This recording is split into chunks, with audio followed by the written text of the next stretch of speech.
Buenos días, bienvenidos, Orden y Libertad.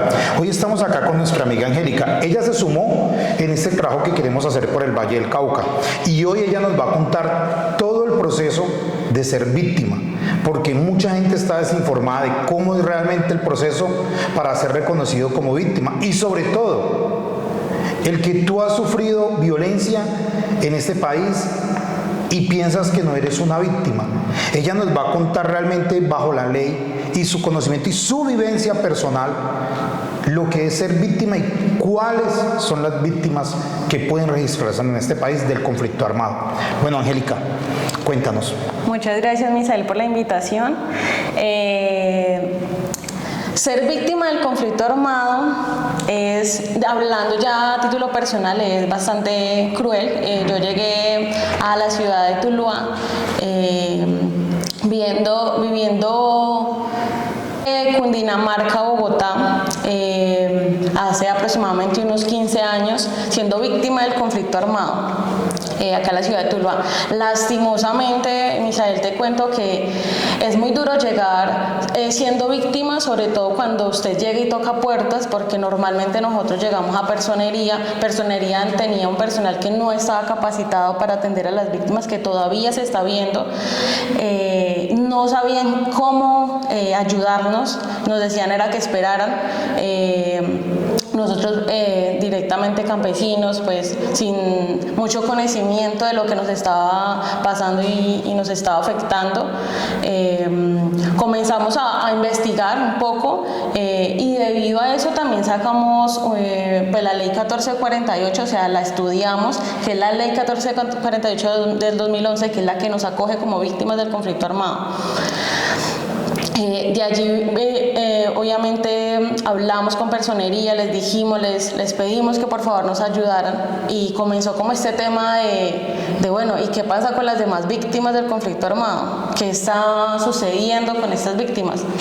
Y creamos una organización, una asociación, donde desde allí comenzamos a ayudar a las víctimas del conflicto armado, a hablar con ellas, a mostrarles cuál era la ley que las acogía, que es la 1448. Veíamos mujeres también víctimas que lastimosamente la mayoría eran mujeres, entonces comenzamos también con la ley 1257, que es de la no violencia contra la mujer, y así seguimos este proceso. La verdad es bastante dispendioso llegar siendo víctima, y lo que muchas personas no saben es que las víctimas del conflicto armado no solamente tienen que ser de zona rural, pueden ser de zona urbana, que era lo que en algún momento llegamos a conversar. Ese es un punto claro y es un punto crucial que me gustaría que especificaras, porque en mi vivencia personal como empresario, pues nosotros hemos sufrido varios flagelos en nuestra ciudad, pero también han habido amigos que se han desplazado de la ciudad, les han matado familiares, les han hecho cerrar negocios por irse, para que se vayan de la ciudad o porque den dinero. Mi pregunta es, Angélica, ellos que están en la zona urbana, que han sido empresarios, pero que los han desplazado literalmente por los temas de violencia urbana, ¿ellos pueden aplicar o pueden inscribirse como víctimas?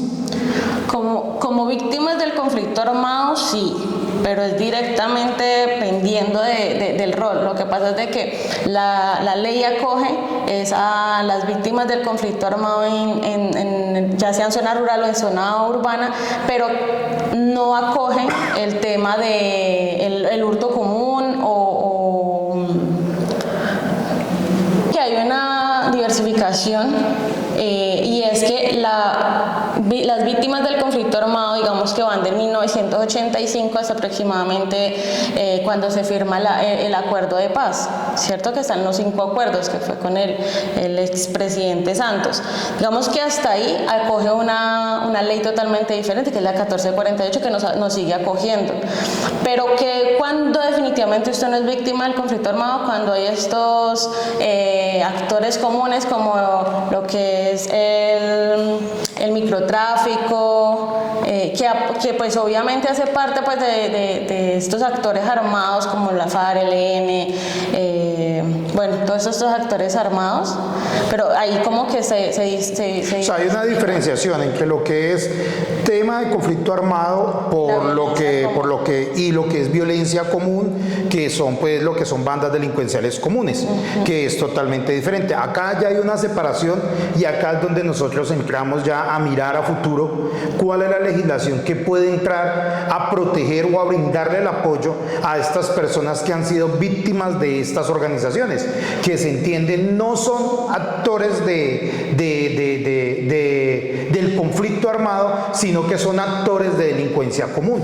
Entonces digamos que a futuro eso todavía está ahí como en una nube, como mirando cómo se resuelve, porque hoy en día tenemos lo que tú sufriste, es que fuiste víctima del conflicto armado. ¿Y cómo fue tu historia?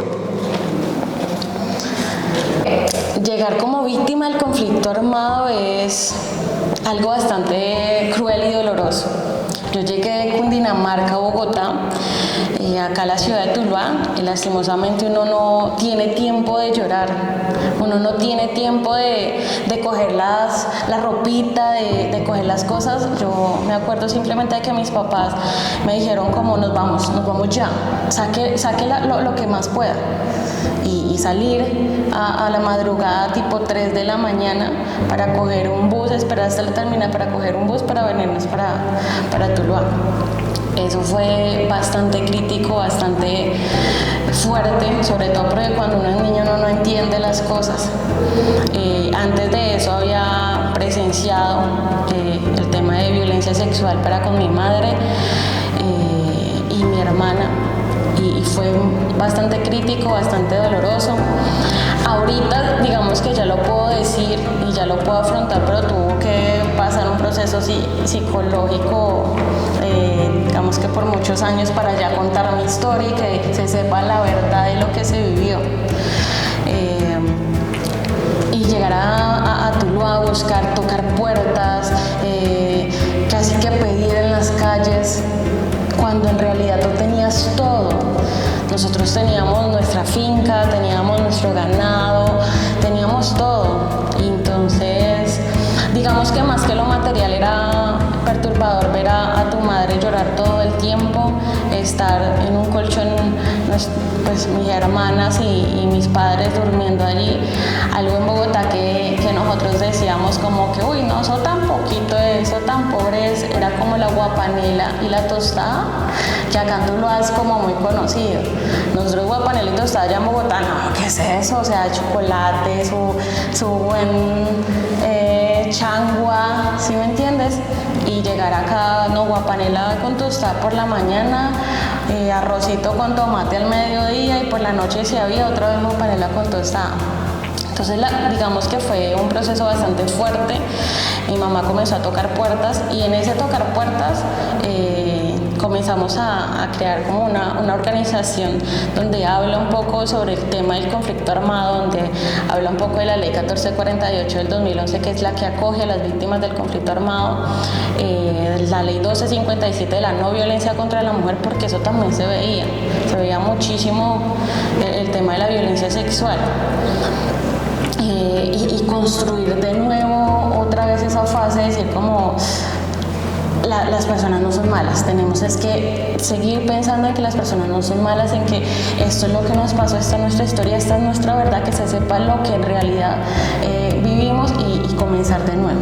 Y ha sido bastante fuerte, pero en el proceso del camino hemos encontrado personas como tú, como diferentes líderes sociales que nos acogen como víctimas del conflicto armado, que nos acogen como organizaciones, y nos ayudan a seguir prosperando. Pues esa es una idea clara, es duro escucharlo.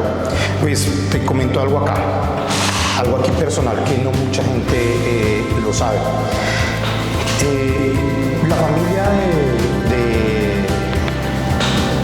de mi hijo, por parte de la mamá, ellos son desplazados de aquí de Tuluá, de la zona de Barragán. Yo con ellos participé en procesos cuando la abuela de mi hijo recién llegaron, ellos también llegaron con una mano adelante aquí atrás,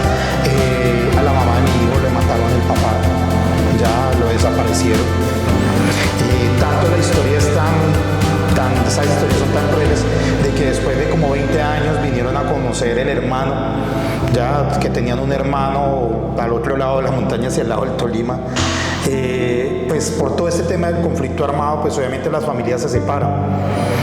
Vi todo el proceso, las ayudas que entrega el gobierno, y lo difícil que es acceder a ellas, porque no es fácil, sobre todo en esa época que literalmente estaba totalmente nuevo el tema de víctimas. Estamos hablando 2004, 2005, 2006, eso totalmente era una locura. Y pues yo escucho tu historia y pues digo que intento comprender parte, porque pues mi vivencia como víctima hoy es muy diferente, porque estoy más en la parte urbana y es más como la parte social, la pesadilla de querer ser líder social, y que las personas que no les gusta que uno ayude sin ningún interés, pues obviamente intentan generar ese obstáculo en ese tema, y los que están detrás de los beneficios que reciben ustedes, pues intentan que uno les dé esos beneficios a ellos, y si uno no les participa, pues se vuelve un enemigo de ellos.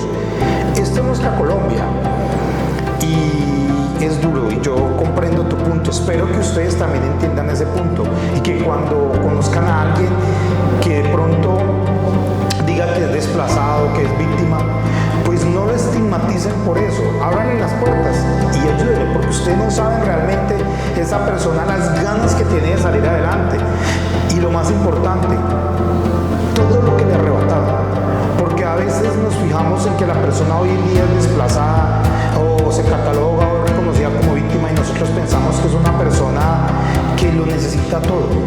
Sí, en eso tiene la razón, pero usted no sabe qué tanto le quitaron. Usted no sabe que a esa persona le quitaron todo lo que necesitaba, y posiblemente puede que en algún momento, como lo dice Angélica, lo tenía por montones, pero se lo arrebataron. Los hicieron salir de su casa, les quitaron esa taza de chocolate que se comían todos los días caliente en su casa, ¿ya? Y hoy en día eso no lo tiene. Y para estas personas de la noche a la mañana es abrupto ese cambio. Y yo los invito a que les abran las puertas, a que les colaboren, porque realmente lo que buscan es una oportunidad de volver a recuperar lo que ellos tenían, sea en el mismo sitio o en otro lugar. Ese es el derecho que tienen, y es un derecho que nosotros debemos de ayudar a que recuperen, no estigmatizarlos, porque hay gente que se aprovecha realmente de la situación de desplazados y no son desplazados, gente que sale a pedir como negocio, y literalmente tú los invitas a que se involucren, tú les ofreces un puesto de trabajo y no te lo van a recibir, porque para ellos el negocio es pedir. Para las personas como Angélica, ese no es el negocio. Salen a pedir por la necesidad última, pero no porque sea un negocio. Para ellos realmente es la necesidad de que les demos esa oportunidad. Y si los estigmatizamos, les quitamos esa oportunidad. Y hoy estamos aquí con ella. Gracias por tu tiempo, por aceptar esta invitación, por acompañarnos, por sumarse a todo el proyecto que nosotros queremos desarrollar en el Valle del Cauca, que no solo es en Tuluá, sino también en el Valle del Cauca. Y pues les presento a la persona que va a estar liderando esos procesos en la fundación que nosotros lideramos, que es Angélica. Ella va a estar liderando procesos, va a estar trabajando de la mano tanto con víctimas como con otros actores que hay aquí en Colombia. Y pues los que necesiten un espacio para una reunión, para una convocatoria, para organizar un evento, una asesoría, acá está Angélica, que con ella pueden llegar directamente a nosotros para hacer estas convocatorias, para llevar a cabo esos eventos que ustedes desean. Ella va a estar administrando esos espacios y va a estar organizando todas esas capacitaciones, y va a estar al frente de nuestra organización en esa parte social. Entonces hoy, Angélica, despidámonos de nuestra audiencia. Sí, claro que sí, Misael. Antes de despedir, quisiera decirles que pese a todo lo que nos pasó como víctimas del conflicto armado, igual, y creo que esto es lo que muchas personas víctimas del conflicto armado queremos decir, es primero que se sepa nuestra verdad, y segundo, que hay que seguir adelante, que la resiliencia está.